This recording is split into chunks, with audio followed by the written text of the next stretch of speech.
lo que hemos cantado es: Señor, abre nuestros ojos, Señor, queremos verte, déjanos verte. Y una de las maneras en las cuales Dios abre nuestros ojos es por medio de la Biblia. La Biblia es como una luz, como unas gafas que nos permiten ver todo un ámbito espiritual que de una manera natural no podemos ver. Así que si queréis podéis sentaros y vamos ahora a meditar en la Biblia, vamos a meditar en lo que ella ha escrito, porque nos ayudan a ver, nos ayudan a comprender, nos ayudan a experimentar a Jesús, ¿no? Justamente lo que acabamos de cantar. Y si queréis, si me queréis acompañar, vamos a hacer una oración presentando este tiempo también para que el Señor pues prepare nuestros corazones y nos permita verle en esta mañana, contemplar su gloria, contemplar su majestad a través de lo que Él reveló y Él nos ha dado. Señor, te damos muchas gracias porque podemos volver a acercarnos a la Biblia, Señor, y queremos verte, Dios, en esta mañana. Queremos ver tu majestad, queremos ver tu gloria, Señor, queremos contemplarte a ti, queremos hacerlo a través del texto en el cual vamos a meditar en esta mañana, sabiendo que el Espíritu Santo tiene el control de nuestra vida, que Él puede hablar a nuestros corazones y puede, Señor, fortalecernos, animarnos, consolarnos, Señor, exhortarnos y lo que necesitemos. Así que nos presentamos ante ti, nos ponemos en tus manos para que en esta mañana tú nos hables y tú, Señor, te glorifiques también en medio de este mensaje. Señor, queremos verte, necesitamos verte, Señor, y por eso venimos delante tuyo, Señor. Amén. Amén. Creo que de todos los que estamos aquí hay algo que nos une. Bueno, seguramente hay muchas cosas que nos unen, pero creo que una que yo pensaba esta mañana seguro que nos une a todos, y es que a todos nos gusta escuchar buenas noticias, ¿verdad? Yo creo que a todos nos gusta que nos den buenas noticias, que nos den noticias agradables y demás.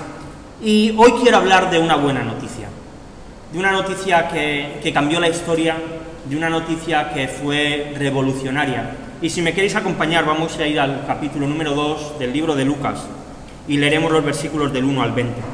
Lucas, número 2, capítulos del 1 al 20. Del 1 al 20. Segundo capítulo de Lucas, versículos del 1 al 20.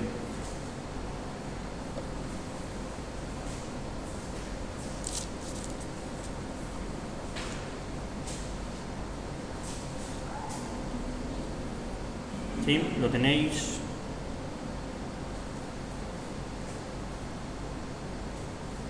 Dice así: aconteció en aquellos días que se promulgó un edicto de parte de Augusto César que todo el mundo fuese empadronado.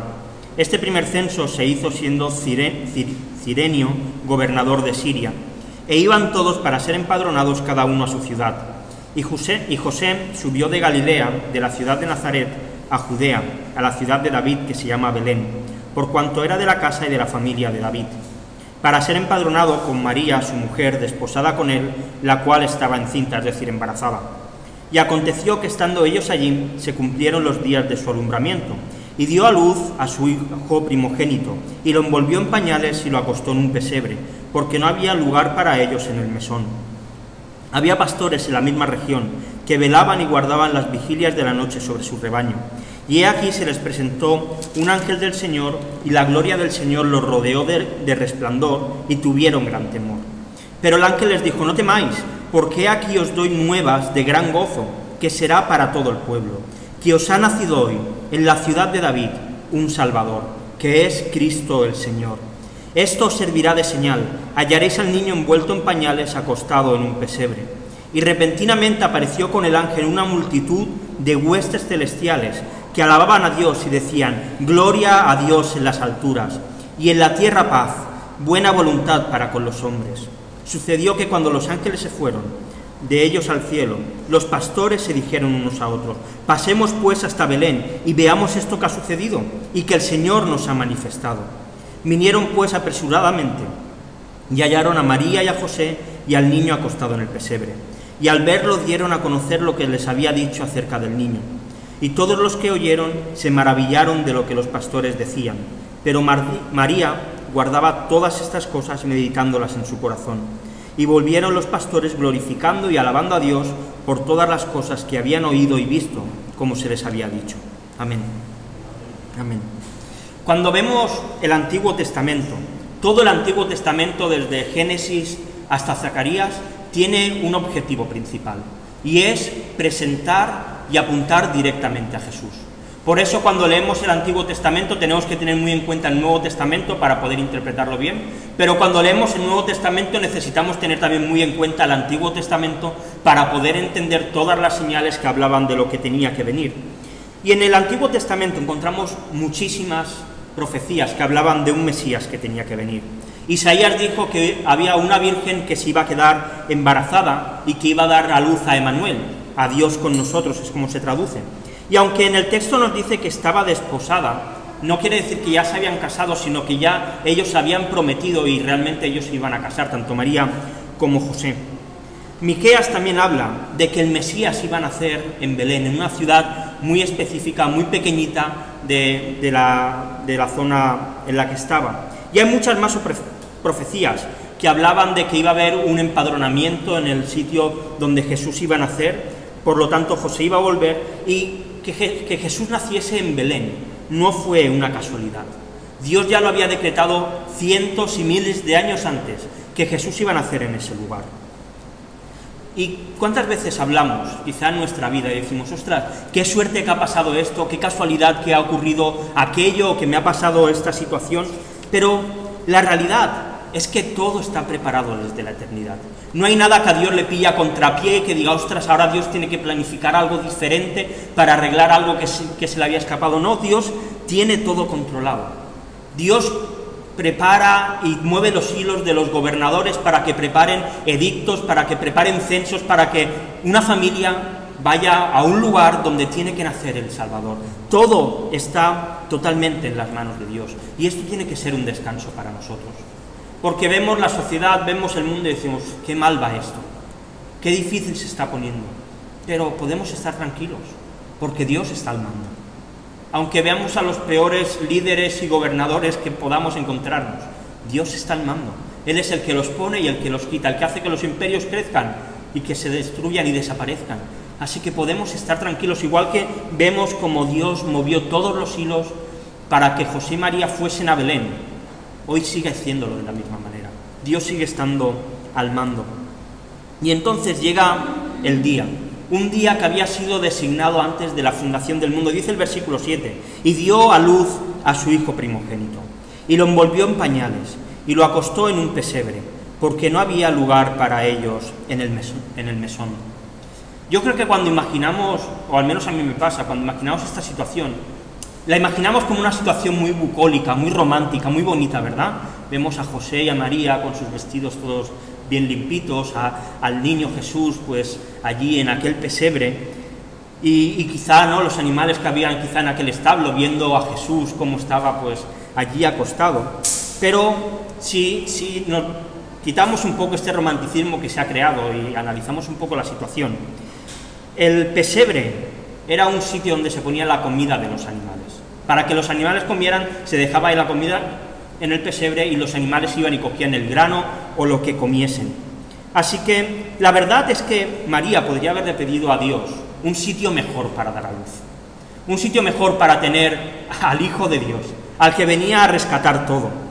Al fin y al cabo, ella estaba trayendo al Mesías, al menos una habitación en aquel mesón, una cama en la que poder dar a luz bien, porque el parto de María no fue un parto bonito, fue un parto como cualquier otro, y las mujeres que estéis aquí tenéis hijos, lo sabéis mejor que nadie.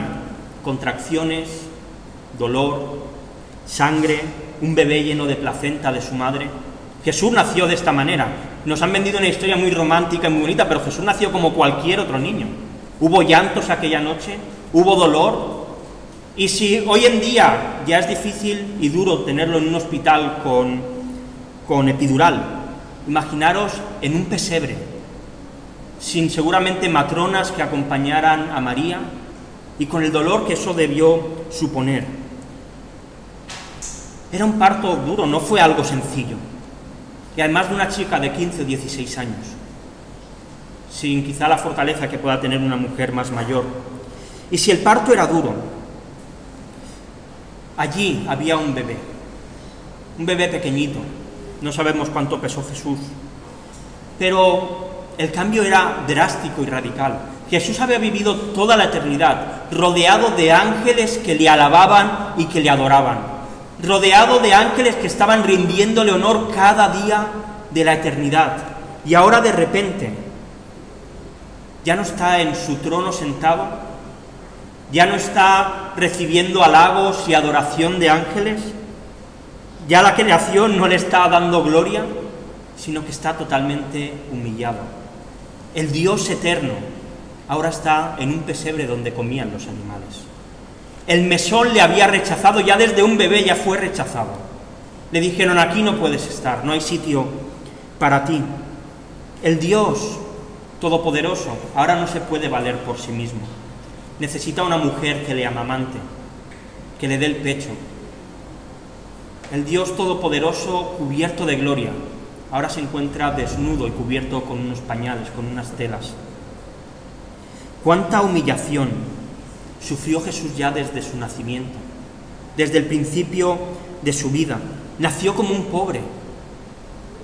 Dios le podría haber dado un lugar con algún gobernador, con alguien con mucho dinero. Nació en una familia desestructurada, un hombre y una mujer que no se habían ni siquiera casado. Jesús no tuvo una vida fácil. ¿Cuánta humillación hubo ya desde este momento? A veces decimos, la humillación de Jesús empieza en la cruz. No, empieza ya desde su nacimiento. Desde el momento en que Él vino a la tierra, ya estaba siendo humillado. Humillado en su nacimiento.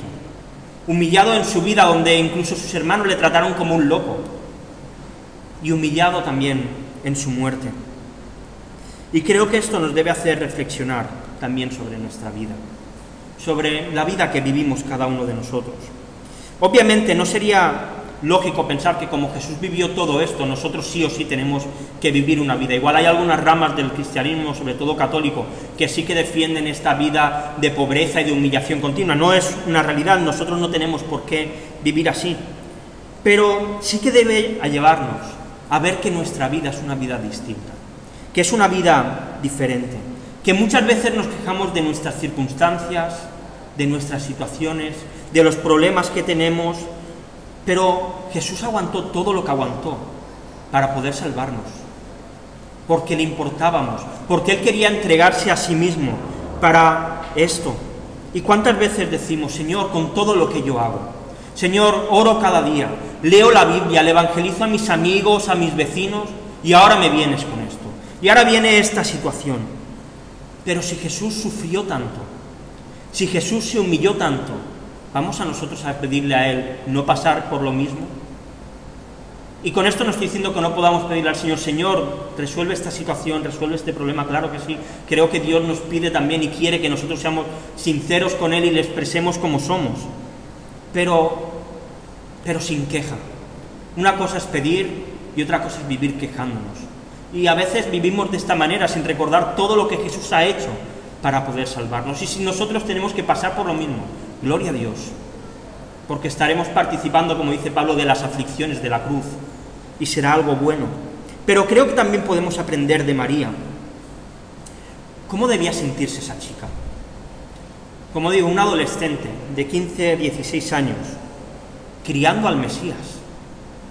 ¿Qué responsabilidad tan grande tenía esta chica sobre sus espaldas? Yo creo que quizá no se sentía capaz de lo que le venía por delante, de criar a un niño que además tenía una responsabilidad tan grande para toda la humanidad. Pero ella confió en Dios, ella se puso a disposición de Él, y creo que en esto también tenemos que aprender. Muchas veces quizá no te sientas capacitado para lo que Dios quiere, y cuando hablo de esto no hablo de ministerios, quizá de llevar a tu familia adelante, del trabajo que haces, de las clases, de donde estudias. Quizá te sientas que todo esto está superior a ti, pero Dios va a estar a nuestro lado. Igual que vemos que lo estuvo con María durante toda su vida y tuvo que ver María cómo su hijo moría en una cruz. Y aún así ella encontró consuelo en Dios. Nosotros podemos encontrar también consuelo y fuerzas para todo aquello que Dios nos pide. ¿Cómo es el mundo? Mientras en un pesebre estaban haciendo el Salvador, en otra parte relativamente cerca seguramente, había unos pastores que estaban cuidando y vigilando a las ovejas por la noche. No sabemos si estarían pastando, si estarían cuidándolas en aquel redil, pero mientras ellos llevaban a cabo esta tarea, sucede algo. De repente un ángel aparece, todo se ilumina y estos pastores tienen miedo, se asustan. Y no sé, me llama mucho la atención a estos pastores, ¿no? Porque hoy en día escuchamos a mucha gente que se le aparecen ángeles para decirle tú vas a hacer no sé qué, no sé cuánto, y se ponen a hablar con el ángel, y en la Biblia vemos todo lo contrario. Cada vez que había una aparición de este tipo, la persona que lo recibía se asustaba. Y el ángel hace dos cosas.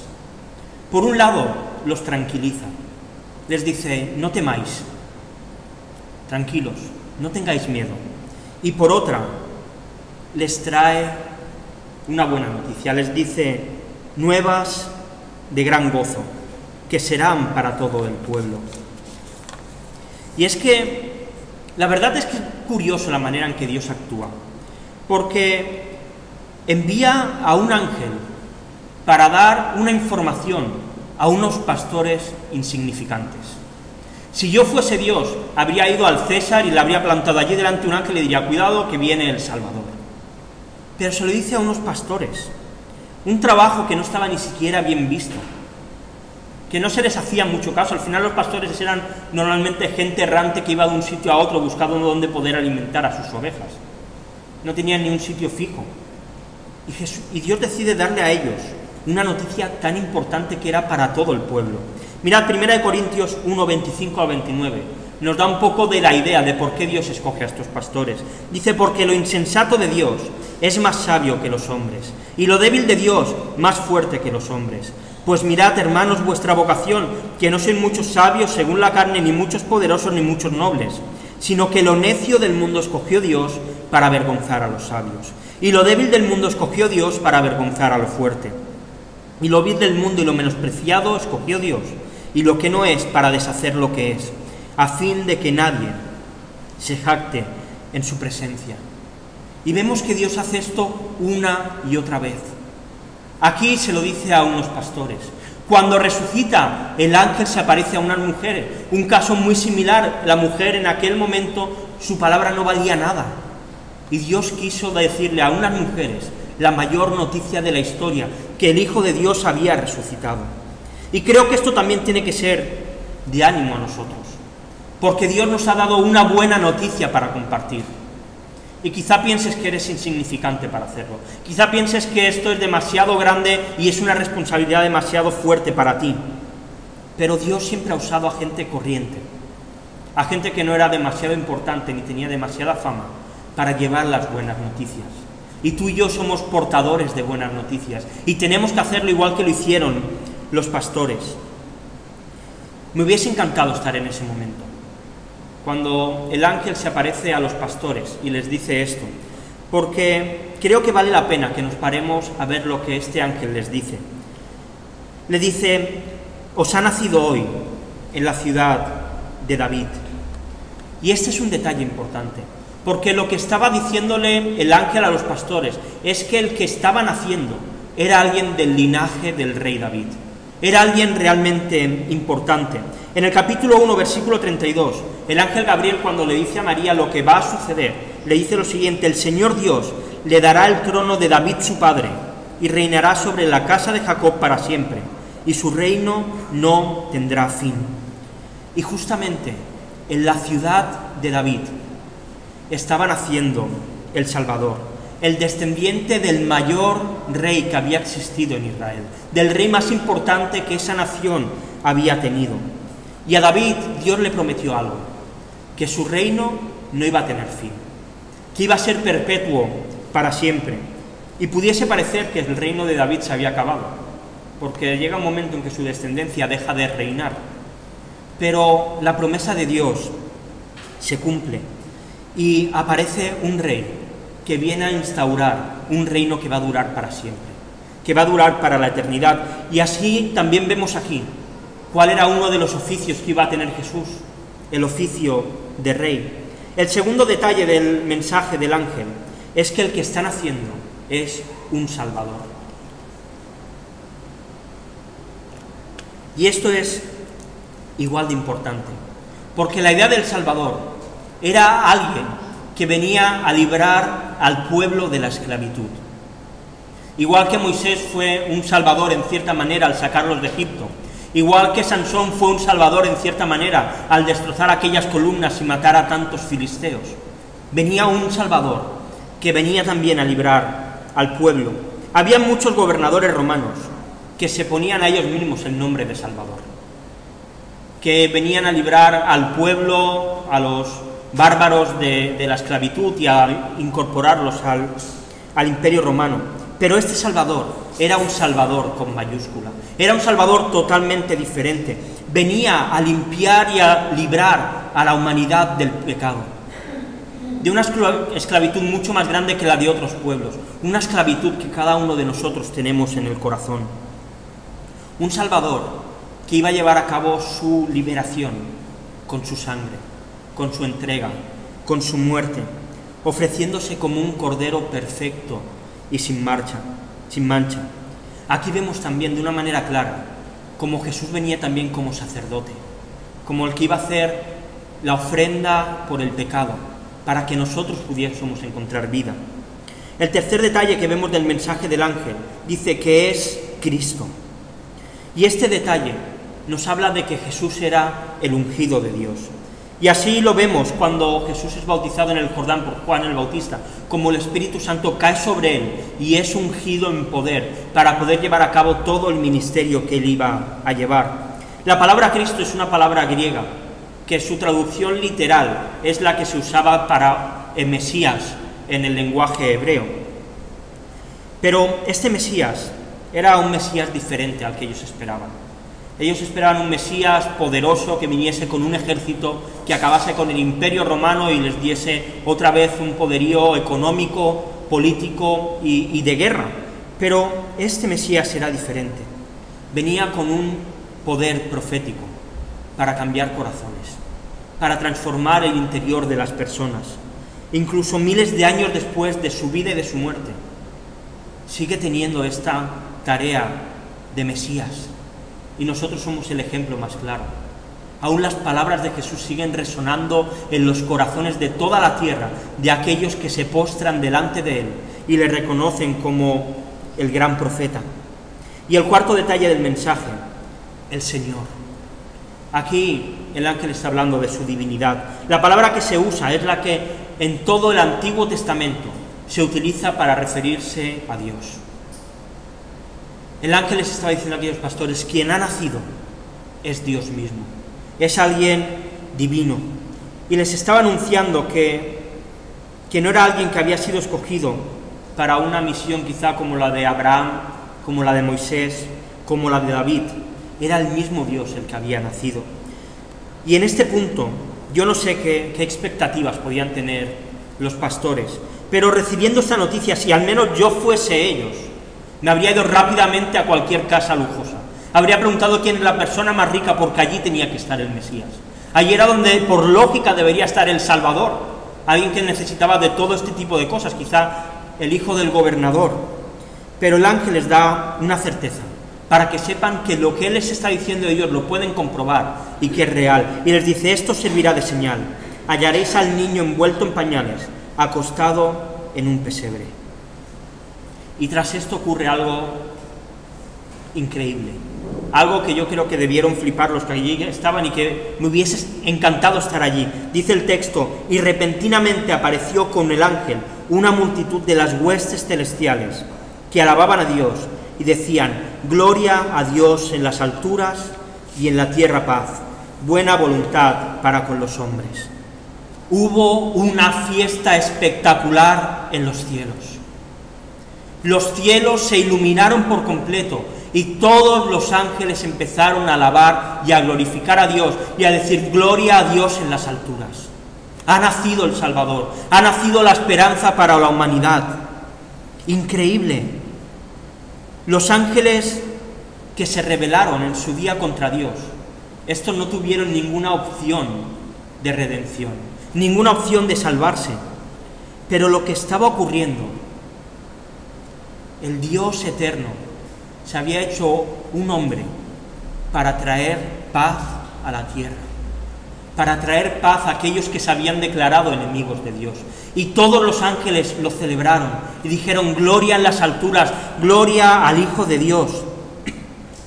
Y es que Jesús vino para traer paz a esta tierra, para traer paz a los corazones, para traer esperanza al que no la tiene, para traer sanidad al que está enfermo, para traer confianza en aquellos que hemos creído en Él. Sea cual sea tu situación, Cristo sigue siendo nuestra paz.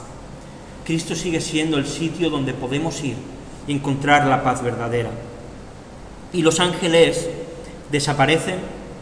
Los pastores empezaron a mirar unos a otros asombrados de lo que acababan de vivir y se dijeron: vamos a Belén, vamos a ver si esto que nos ha pasado es que estábamos flipando o es verdad. Y de repente todos se van a Belén. Dice que lo hicieron apresuradamente y se encontraron con José, se encontraron con María y se encontraron con un bebé en un pesebre. Me gusta mucho la reacción de estos pastores. Debían estar alucinando. Y lo que hacen es ir y comprobar si lo que habían vivido era verdad o no. Si lo que les estaban diciendo era fruto de una locura transitoria o realmente venía realmente de Dios. Mirad, hoy no se nos va a aparecer ningún ángel que nos va a venir a decir que el Mesías ha nacido. No se nos va a aparecer ningún ángel con ninguna revelación especial que va a venir a traernos un mensaje divino del cielo, porque Dios ya se ha revelado en la Biblia para que podamos entender esto. En aquel momento quiso revelarse de esta manera y hoy lo hace a través de la Biblia. La Biblia es el sitio donde nos encontramos con Dios. La Biblia es el sitio donde escuchamos a Dios. ¿Quieres escuchar a Dios cada día de tu vida? Tienes que leer la Biblia. ¿Quieres escucharlo audiblemente? Lee la Biblia en voz alta en tu casa y escucharás a Dios con tus oídos. Y al igual que los pastores, creyeron a los ángeles y fueron a encontrarse con Jesús. Cuando leemos la Biblia, podemos ir a Dios y decirle: Señor, demuéstranos que esto es verdad. Señor, revélate para que podamos ver que lo que tú has dejado escrito es una realidad en mi vida. Podemos decirle: Señor, quiero ver tus promesas en mi vida. Quiero ver cómo tú te revelas, cómo tú traes paz en medio de la tormenta. Cómo puedo presentarme a ti con mis problemas y tú los resuelves. Cómo puedo ser honesto delante de ti y decirte que no quiero saber nada de ti o que estoy frío, pero aún así tú me amas. Podemos pedirle a Dios que comprobemos que lo que Él ha dejado escrito es verdad. Y creo que es algo bueno y que debiéramos hacerlo. ¿Y qué hacen los pastores cuando llegan, ven a José, ven a María y ven al niño? Yo igual me hubiese quedado embobado mirando al niño, o lo hubiese tocado a ver si esto era de verdad, si era real. Pero no, ellos hacen algo diferente. Dice que se van todos y empiezan a hablar de lo que ha pasado. Empiezan a contarle a todo el mundo cómo unos ángeles se le han aparecido y el Mesías ya ha nacido. Empiezan a alabar y a glorificar a Dios, a hablar de las maravillas que habían vivido. Yo no sé, me los imagino eufóricos, me los imagino a tope yendo de un sitio a otro diciendo que ha nacido el Mesías, que lo que tanto tiempo llevábamos esperando que pasase, ya ha pasado, ha llegado el día. Tantos años habían pasado. ¿Y qué convicción debían tener para que, como dice el texto, la gente se maravillara de escucharlos hablar? Se maravillaban de cómo contaban lo que habían vivido. ¿Y sabéis por qué era así? Porque la noticia que ellos tenían que explicar era una noticia muy importante como para tenerla callada. Era una noticia muy importante como para guardársela para ellos solos. Y no sé si tú tienes alguna noticia tan importante como para no callártela. Yo no sé si nosotros tenemos una noticia tan importante como para contársela a todo el mundo. Y creo que sí que la tenemos.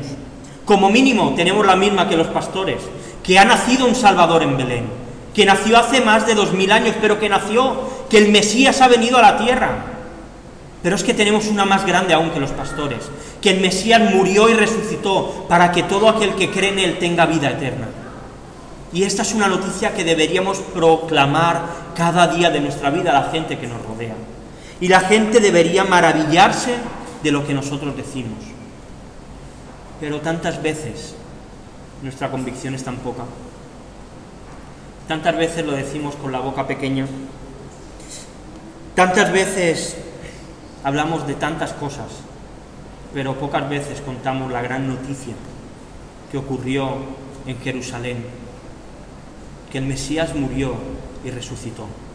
Y creo que tenemos una gran noticia para compartir y que no debemos guardárnosla. Y dejadme acabar ya. En aquel día, aquellos pastores encontraron una gran noticia.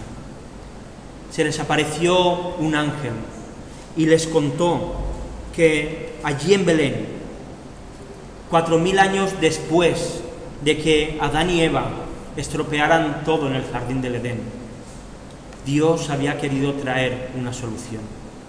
Dios había querido traer a una simiente de la mujer que iba a resolver el problema que había entre Dios y los hombres, que había querido traer paz y seguridad para todos aquellos que depositaran su fe en Jesús. Y dice el texto que María se quedó guardando todas estas cosas en su corazón. Y creo que es importante esto, que nosotros también guardemos todo lo que encontramos en la Biblia en nuestro corazón y que lo meditemos, porque Dios ha tenido gracia, Dios ha traído una solución, y esta solución no fue la cruz, empezó en Belén, empezó en un pesebre, donde Jesús fue puesto para traer luz a las naciones, para traer gloria en las alturas, para que tú y yo podamos tener una solución. Y creo que tenemos que celebrarlo, creo que tenemos que glorificar a Dios por ello. Así que te invito a que ahora me acompañes en oración, y después pondremos una canción, y después, igual que pasó en aquel día, levantemos nuestra voz diciendo gloria a Dios en las alturas, que ha nacido el Salvador. Vamos a orar. Señor, gracias porque tú viniste a esta tierra. Gracias, Señor, porque tú, como tal y como había sido prometido, tú naciste en Belén, Señor, en aquel pesebre, fuera de aquel mesón, siendo ya rechazado desde un bebé. Señor, igual que durante más de 4000 años estuvieron esperando que la promesa del Mesías se cumpliese, y se acabó cumpliendo, ahora nosotros tenemos la certeza de que la promesa de que tú vas a volver es totalmente real y es totalmente cierta, Señor, y queremos vivir esperanzados en esta promesa, la promesa de que tú vas a volver. Pero mientras queremos proclamar a todo el mundo que tú eres el Señor, que tú vienes con esperanza, que tú eres la salvación para todo aquel que cree en ti, Señor, y gracias porque nosotros lo hemos hecho. Gracias porque tú nos has atraído a ti. Y en esta mañana te queremos alabar y glorificar porque tú te humillaste hasta tal punto de nacer en un pesebre, de nacer, Señor, como un pobre, de ser tantas veces rechazado ya desde tu nacimiento y también en tu muerte y en tu resurrección, Señor, pero gracias porque tú nos has traído esperanza. Y en esta mañana te queremos alabar y te queremos bendecir y te queremos glorificar, Jesús. Amén.